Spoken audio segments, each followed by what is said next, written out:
Hey guys, this is Patrick Freeman here in Chongqing, China. Today is Friday the 31st, January 31st. It's about 2:30 in the afternoon. I decided to get out of the house. You guys were probably tired of looking at the dull background. I've got some backdrops that I could use, but just haven't really bothered to put them up. So I figured I'd come outside. And also it helps me think a little bit better and expressing my ideas and thoughts with you guys. First, I want to thank every single one of you guys for your prayers and your words of encouragement and well wishes and staying safe.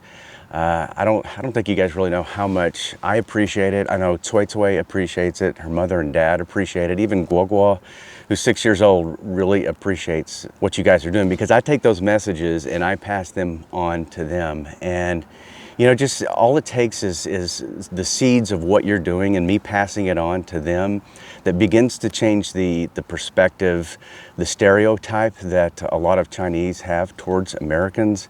And I'm telling you, there's some bricks that are being removed from this wall right now. So I want to thank you. I really do. I appreciate the prayers. I just ask that you continue to lift up China and the rest of the world that's experiencing this virus, and that people are healed. People are protected, and that people just think logically through this process and not to overreact. I can't tell you how much, I've done so much research and I've come across so much conflicting information here, but also the United States. There's a lot of information that's just not lining up from what I'm seeing here, what I'm seeing in the US. And let me give you an example of that. So it came out not too long ago, and I'll post it. Anything that I mentioned, I'll try to post it with a link so you can reference it. But it was said that one person could possibly infect 14 people. That's what the Chinese, medical community has been saying. Well, I read a Fox article this morning, and there was a doctor on there that talked about, well, we can't confirm that information that is actually happening.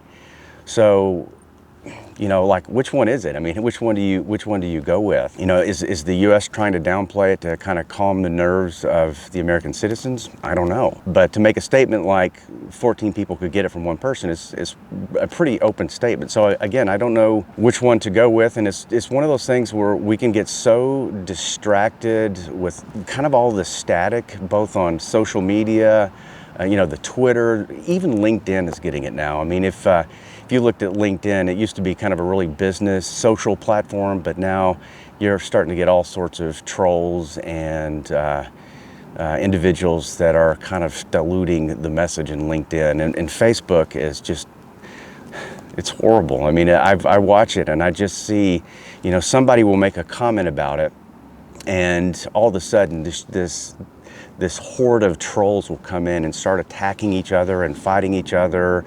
And it's so counterintuitive, so counterproductive to really focusing on the issue and what we need to do as Americans, as the Chinese citizens, whatever nation you live in, whatever nationality you are. We got to stop focusing on that stuff, because all it does is distract us, and it brings in fear and keeps us from thinking clearly. So I want to really, and you've heard me say this before time after time in so many videos, that just be careful what you're reading out there. And the moment that you feel your emotions rising up to something that somebody said, imagine it like walking into you being in a room with the lights off. Somebody walks in that room and flicks on that switch, you immediately know. You sense that the light is on with your eyes, and you look at to where it's coming from, right? Well, it's the same thing with this. When we're going to these social platforms, just recognize when that switch is flipped and your emotions start to pull you away from logic, just remember that and just step back from it. And if you have to, put the phone down, go, spend time with the family or read a book or do something. But we've got to make sure that we're not letting all this information completely distract us from really what we need to be doing individually. And that's number one, praying for every single person, praying for the leadership of all the countries that are dealing with this, praying for wisdom and discernment and knowledge on how to squash this. It's getting serious, guys. Let me give you the updated numbers.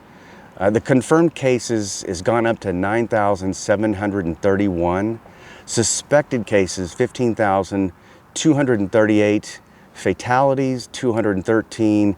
And they call it cures. I think Mikhail told me it was kind of a Google translation thing, but they call it cures. It should just be, to me, my personal opinion, it should be recovery. But there's 176 recoveries, or people that have survived, and I would assume probably most of them have been discharged out of the hospital. Let's talk about Chongqing. So far, there are 206 confirmed cases. Thus far, there are no deaths, and there are 2 recoveries or 2 cures, according to what this says. Let me give you the top 10 areas within Chongqing, districts within Chongqing, that have the confirmed cases. So Chongqing, 206, Wanjiao District, 28, and forgive me for my Chinese, you guys know I'm really struggling with it. Kaijiao District at 16, Yuanyang County, 15, Zhongshan, 12, and Yubei District at 10, and Wuxi County at 9, Liangjiang District, new district, at 9, and Jiangbei at 8. So, I mean, it's aggressive, we can't let our emotions get the best of us. I will tell you, just your messages, guys, all the subscribers and people that have come to my the comment section and made comments. You don't know how much those have encouraged me and kind of kept me at peace. So continue to do that. So, and you can do the same thing. You can do the same thing in your family. You can do the same thing in your neighborhood. You can do the same thing in your community. You can shed light or be a light, or maybe a tree that people can come under and find respite. I mean, find peace. Some other news that I received today, and it wasn't surprising that, and this was actually Mikhail sent this to me. So again, Mikhail, you rock, dude. You are a phenomenal individual, and I can't tell you how much I appreciate you, brother, for helping me with all this information. So he sent this to me this morning, and it looks like it's from the U.S. Consulate. It says it was a WeChat message, and it says, U.S. Consulate Brock. It says, good morning. We want to provide an update on the current situation. The U.S. Department of State raised the travel advisory for all China to level 4. Do not travel, recommending that those currently in China should consider departing using commercial means. We ask that you continue to follow our official updates on the embassy webpage and the CDC for the most current official information. And I'll upload this picture to this so you guys can see what I'm reading to you. So this looks like what it appears to be from the U.S. Consulate. I don't know. I know there's a consulate up in Chengdu. There's not one here in Chongqing. But, I'm not surprised that they're doing that. A couple of days ago, there was a couple of articles that had mentioned that the U.S. was considering stopping all flights into the United States. And I think that was kind of a warning to some of the expats here. But yeah, it looks like they may close things down. So you're probably asking, okay, is Patrick Freeman going to come back to the United States? Let me just, before I answer that question, let me just give you an example of kind of how I reacted to kind of a similar situation. So if we go back to, and to be honest with you, I don't remember the exact dates when the Ebola virus came out. I mean, there was a big scare, and I remember that first American citizen that they loaded up on that airplane and they flew back home. This was my reaction, immature reaction, to be honest with you. My reaction was, I was really upset. I was like, okay, that person went to Africa. They exposed themselves, unknowingly probably exposed themselves to getting this, this deadly disease.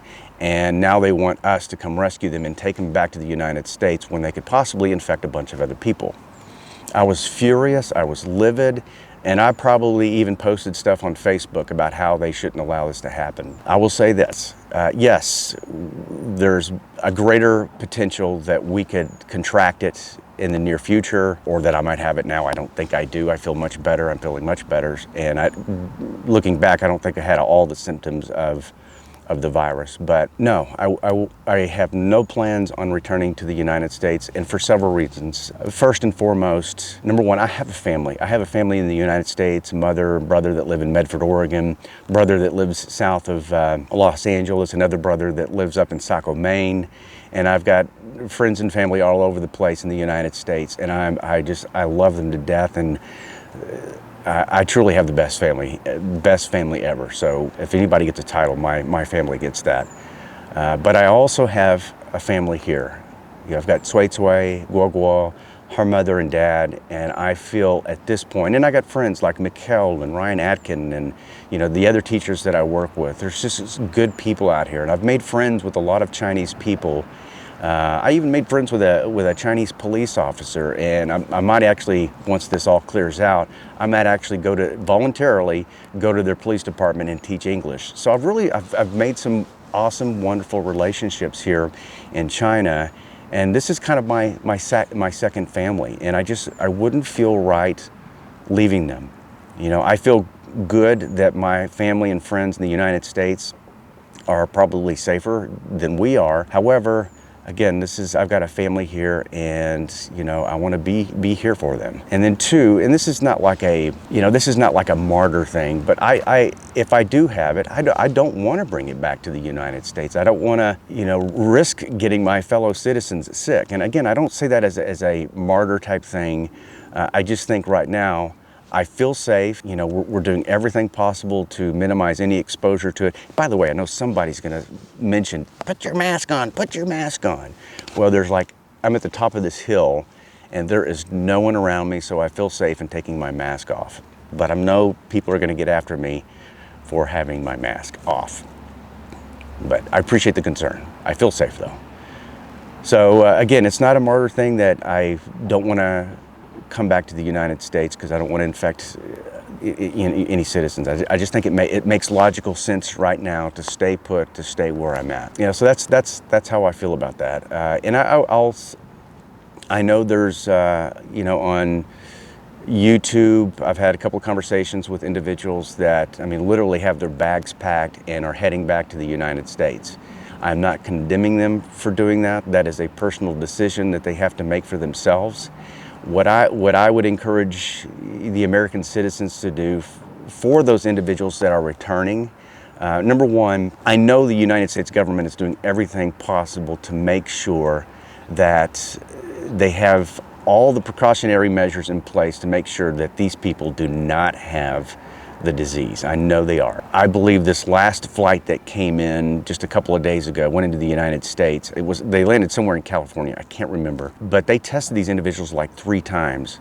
And I'm sure their luggage, their clothing, everything else, it's either going to be incinerated or it's going to be put through some major bleach wash to make sure that these germs are killed if they happen to piggyback on them. So what I would encourage you to do as American citizens is welcome them with open arms, keep them in your prayers, and hope and trust that the people that are the medical community there to take care of them and to minimize any risk that it would actually spread. So that's my thoughts as far as that's concerned.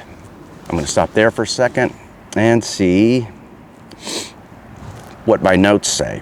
I have the worst ADHD. If I don't have notes, then I get way off. One of the things that I've been really amazed by and impressed by is the way that the Chinese people, have really come together. And you may have seen some of these videos. I'll try to find those videos and put the link where you can actually watch them. But in Wuhan, I saw this from Tsui Tsui. She showed me a video of this. But somewhere in Wuhan, where there's a bunch of apartment complexes, people were coming out onto their patios or opening their windows, and I don't know what the song was, what that they were singing, but they were singing a song that was encouraging all the neighbors within this community. And I thought it was cool that they, in light of what's going on in that city, that they can stand up and sing out the window to encourage each other. So I just thought that was really cool.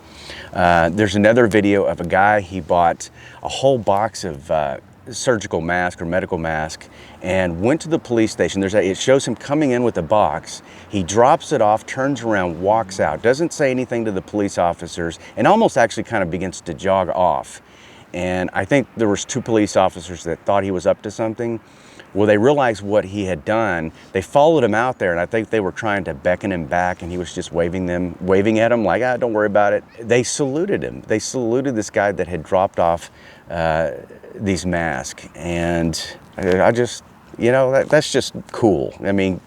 The big saying here is "Jayo," which means "come on." So I think actually that's what some of them were saying out the window in Wuhan. You know, I think the real, I mean, everybody's a hero that's doing these kind of little things, but I'm really impressed by so many doctors that have left the safety of their own homes, the safety of their own cities outside of the Hubei province, outside of Wuhan, and are going to Wuhan to contribute to help stomp this thing. And we're seeing so many videos of, you know, a husband and wife just embracing and both of them crying because they're, in a sense, they're risking their life to help someone. And I just, guys, if you could see this stuff over here, the stuff you're seeing in the West probably wouldn't impact you as much emotionally. You'd actually get riled up and get excited about what's happening in humanity through this process. So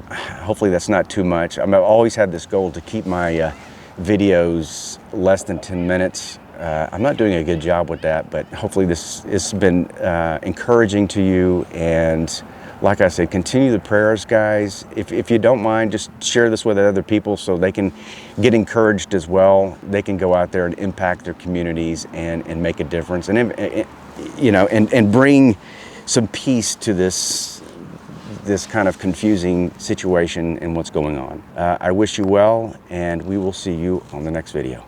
Thanks a lot, guys. Take care.